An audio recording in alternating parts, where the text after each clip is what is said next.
L'espoir au-delà des crises, solution ouest-africaine pour des systèmes alimentaires durables. Un podcast du programme de promotion de l'agriculture familiale en Afrique de l'Ouest, porté par le Comité français pour la solidarité internationale et la Fondation de France.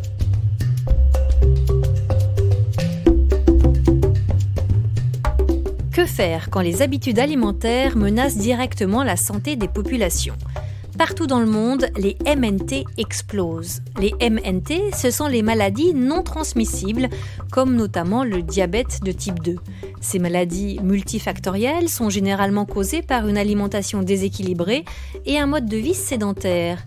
Et elles sont désormais une cause majeure de décès en Afrique de l'Ouest. Les chiffres sont effarants.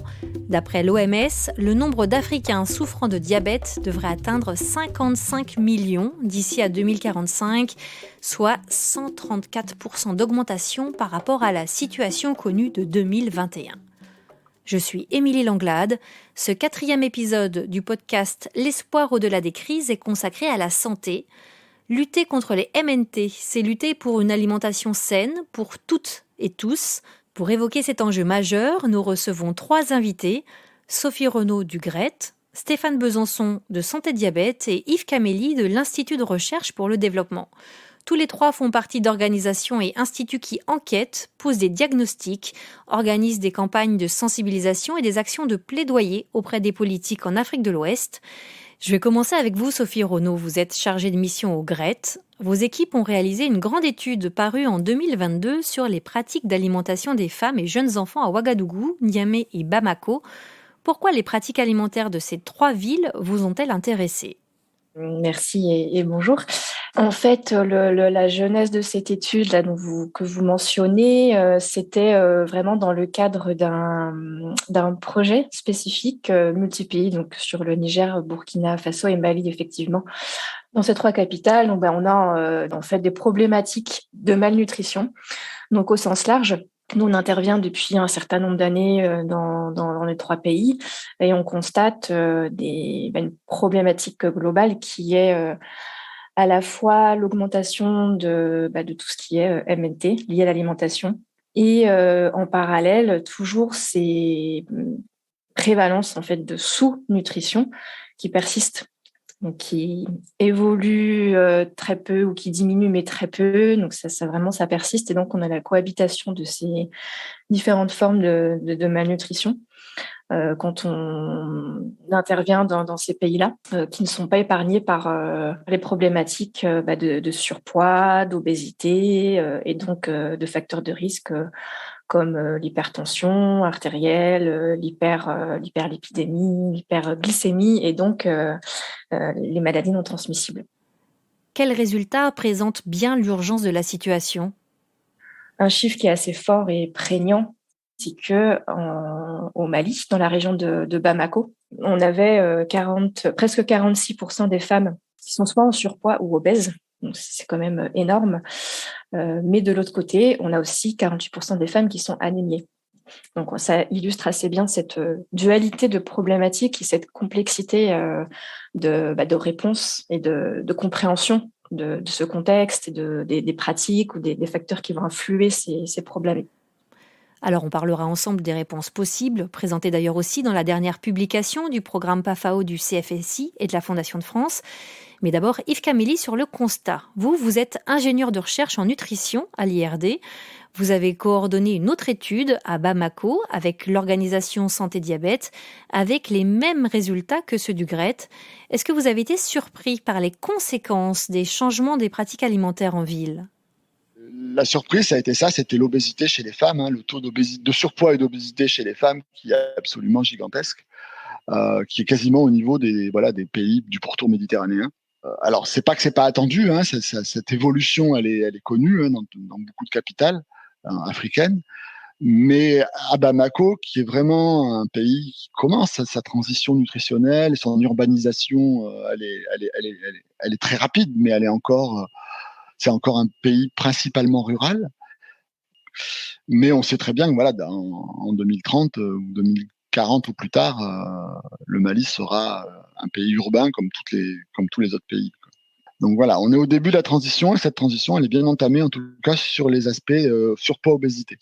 le régime alimentaire traditionnel est de plus en plus en ville, et ça c'est pas une surprise, hein, c'est la transition, remplacé par des régimes riches et déséquilibrés, avec un nombre de supermarchés vendant des produits ultra transformés de plus en plus important.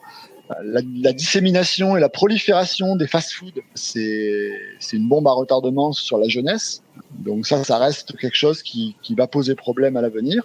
Et il se trouve que cette transition alimentaire à risque, ce changement des pratiques, touche aussi les plus jeunes enfants.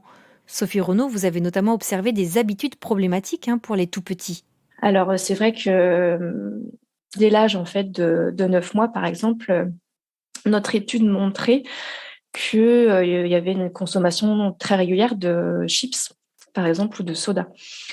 Chez la tranche d'âge de 9 à 11 mois, il y avait une consommation d'1 à plusieurs fois par semaine de chips, chez 33%. Pareil pour les boissons sucrées, avec une consommation pour les jeunes enfants d'1 à plusieurs fois par semaine, très très régulière, qui pouvait atteindre 47% des cas de personnes enquêtées.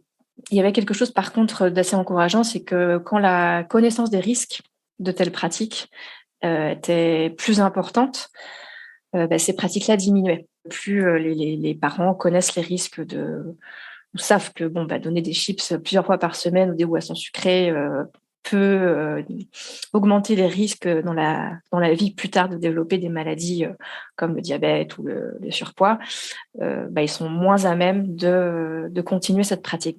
Alors, on va dans un instant parler des recommandations pour lutter contre les MNT. Mais avant, j'aimerais me tourner vers notre troisième invité, Stéphane Besançon.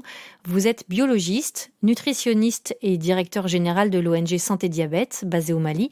Est-ce que vous pouvez nous expliquer quelle est la gravité du diabète pour la santé des Ouest-Africains ?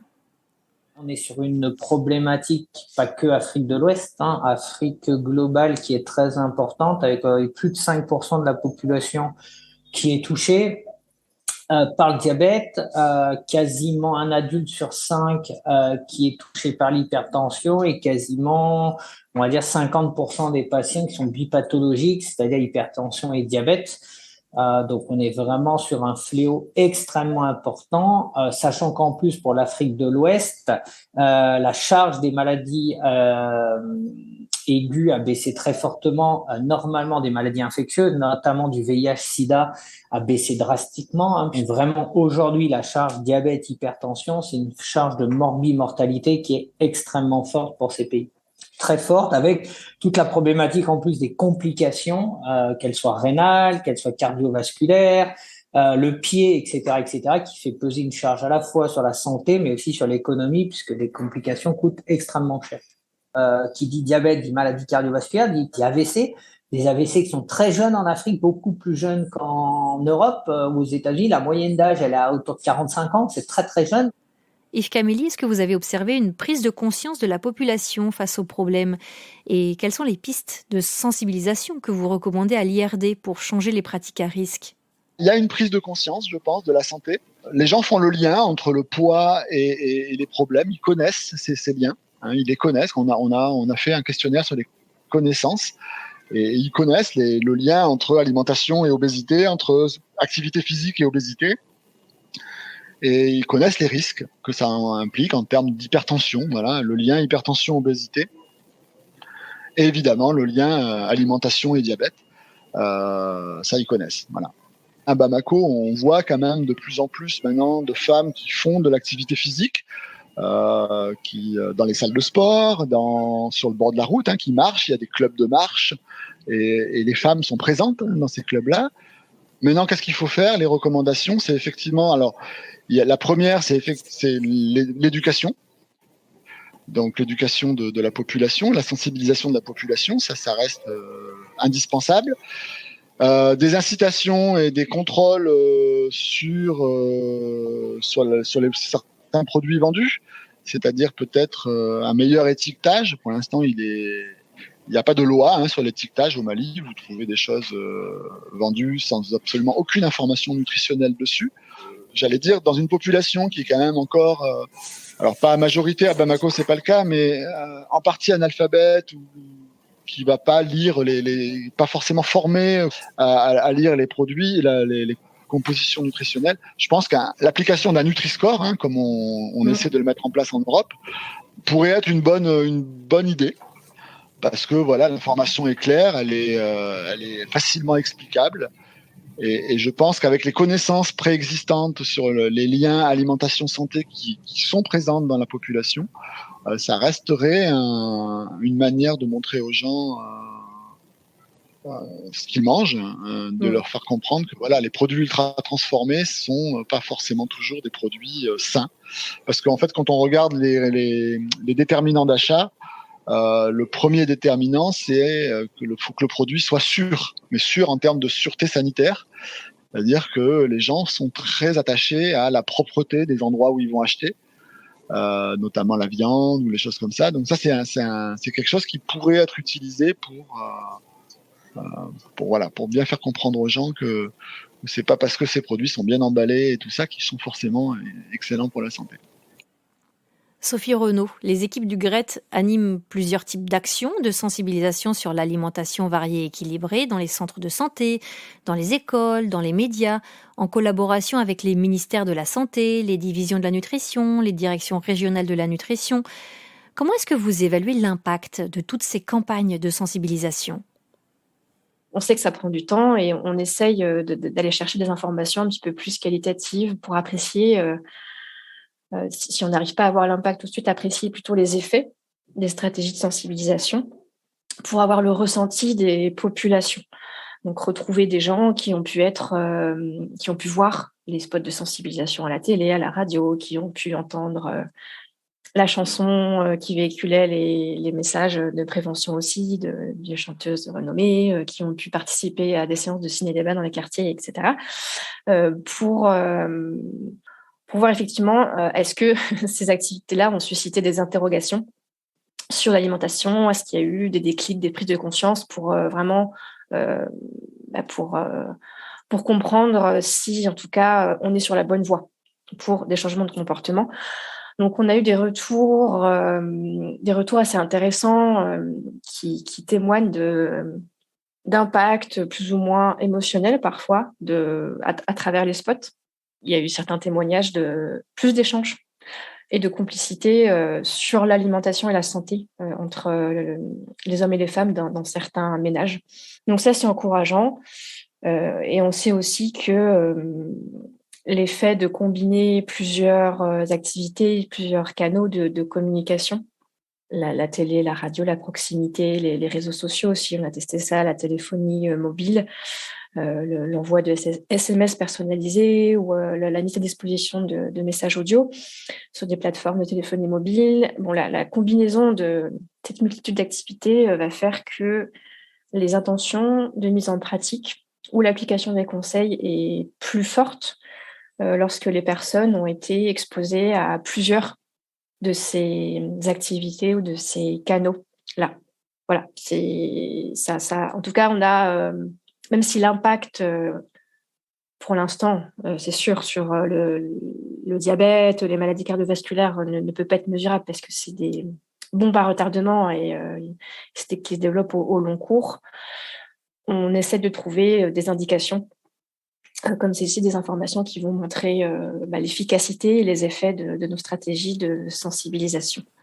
Au-delà du travail de sensibilisation qui est essentiel, il y a aussi le dépistage et le renforcement d'offres de soins qui font partie des axes forts des plaidoyers de santé diabète.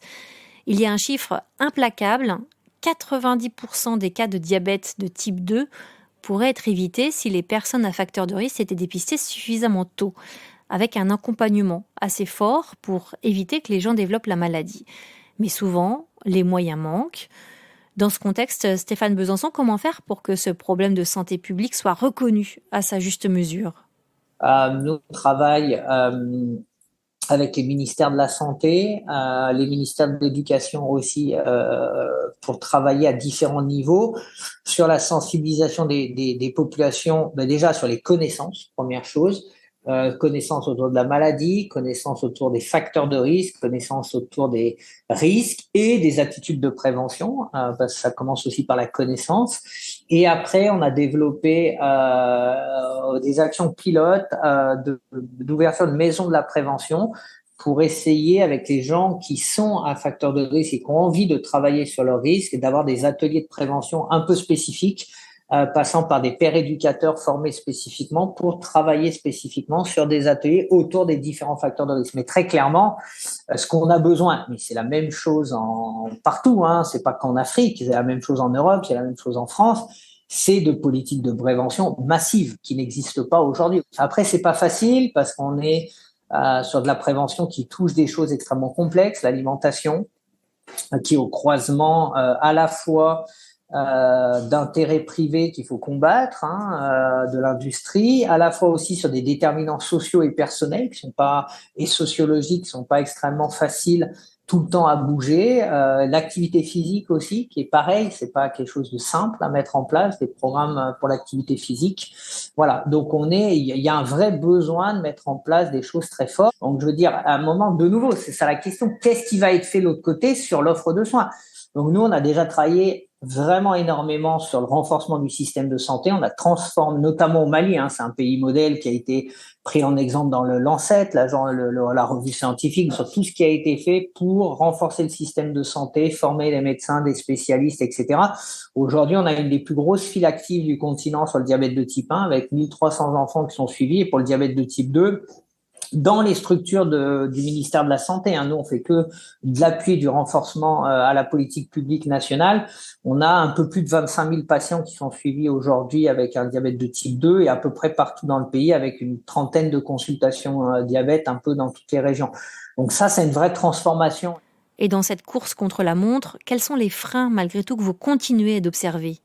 En fait, la problématique, mais qui est une problématique globale, c'est qu'on est dans une époque où on a beaucoup de mal aux approches systémiques et aux approches holistiques. Donc, quand on construit une politique publique sur un État qui est en plus fragile et qui a peu de moyens, il faut bien les répartir sur un équilibre des forces qui permettent de construire quelque chose de tangible et d'holistique, quoi. Donc, l'idée, c'est d'éviter le chaos plus tard et d'avoir une approche, Mais c'est l'autre problématique énorme, et ça qu'on soit en Afrique, qu'on soit en France, aux États-Unis, c'est le problème des maladies non transmissibles, c'est que vous faites de la prévention aujourd'hui pour des résultats à 30 ans, 40 ans, voire 50 ans, et que le temps médiatique et le temps politique est lié au temps médiatique. Les deux sont sur du ultra court terme. Et donc, quand vous dites aujourd'hui à un ministre, faut tout miser aujourd'hui pour avoir des résultats dans 40 ans, il vous regarde et il préfère faire quelque chose qui va lui rapporter du crédit à lui et à son président, et ça dans tous les pays, sur du court terme, plutôt que de tout miser son budget pour que ça rapporte du crédit politique au président et au ministre qui arrivera dans 30 ans, quoi.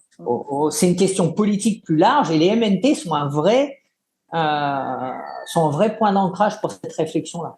Merci à tous les trois de nous avoir donné un aperçu des enjeux très complexes de ce sujet de santé publique et des pistes de solutions pour défendre un système alimentaire sain et durable. Alors je propose qu'on termine avec la définition de ce qu'est un système alimentaire durable proposé par le panel d'experts de haut niveau du Comité de la sécurité alimentaire mondiale.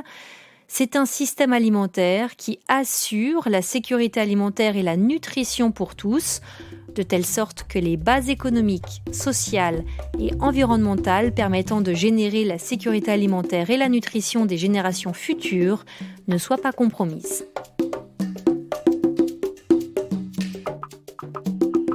Ce podcast, L'espoir au-delà des crises, a été présenté par Émilie Langlade et réalisé par le programme de promotion de l'agriculture familiale en Afrique de l'Ouest, porté par le CFSI et la Fondation de France. Pour en savoir plus, vous pouvez consulter l'ouvrage L'espoir au-delà des crises en accès libre sur le site internet alimentaire.org. Alimentaire s'écrit ALIMENTERRE. Vous pouvez également participer à une séance du Festival de films documentaires alimentaires qui a lieu du 15 octobre au 30 novembre de chaque année.